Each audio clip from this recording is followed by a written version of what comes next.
Hello guys, good morning. This video must be very quick because the customer is waiting. The repair order is replace front Airmix motor. Okay? Front Airmix motor. So this is the front Airmix motor. The new front Airmix motor. The reason why I'm going to replace this is AC is not cooling properly. Okay.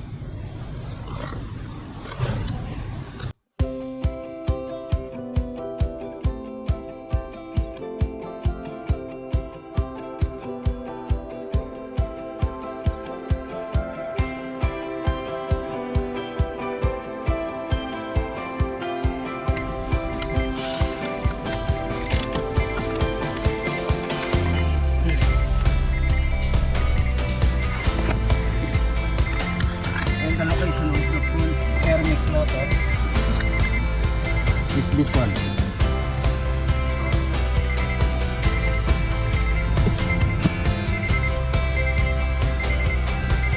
This is the location of the full Airmix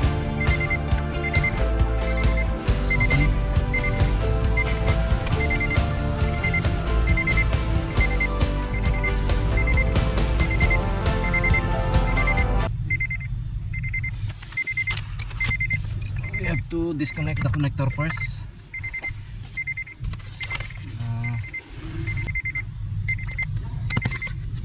And remove the number 7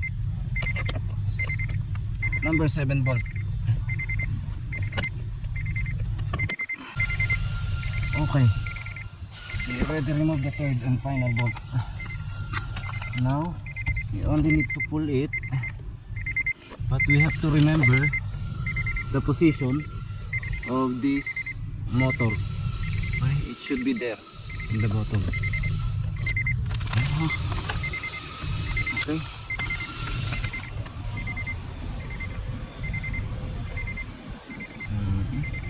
This is the faulty Airmix control motor. Okay. This is the new one. I'm going to fix it now. You only need to hang the arm here, which is this one. This is the arm. Okay. And make sure the actuator is in correct position. Okay.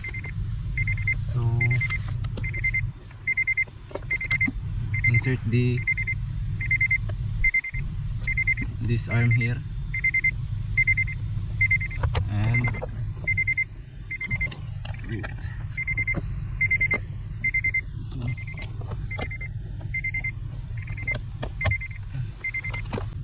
Okay, let's fix the bolt now.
AC is on already, and let's try to operate the Airmix control motor.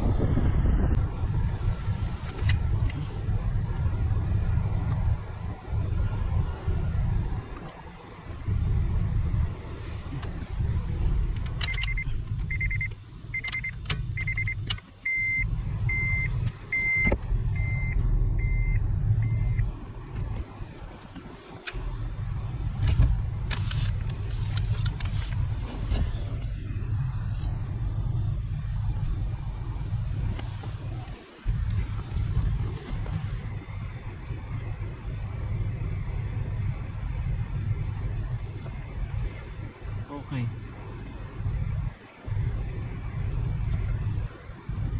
Yes, it is working. Naman nakita na yan. For the Airmix control motor, to operate the Airmix control motor, it should be this dial button. Okay, so this is the mix of hot and cold air. This is the control of how cold or how hot the AC the driver wants to set his aircon. Okay, so whether it is in the coldest setting to warm and into the hottest temperature, which is already in the heater mode. Okay, so let's try to operate while watching this Airmix control motor. Okay, so yes, it is moving according to the how you rotate the Airmix control button. Okay, yes, now it is cold. This is the coolest setting, and warm, a little more warm. Okay, and then to the heater. So heater mode is in the top, and the coldest setting is into the is in the bottom position of the arm of Airmix control motor. Okay, so since it is the customer needs cold air, so we will set it like that. Okay guys, it's not easy to fix, but yeah, it's inside the dashboard. That's why it's not easy to access that motor. Okay, we're done guys, and thank you for watching.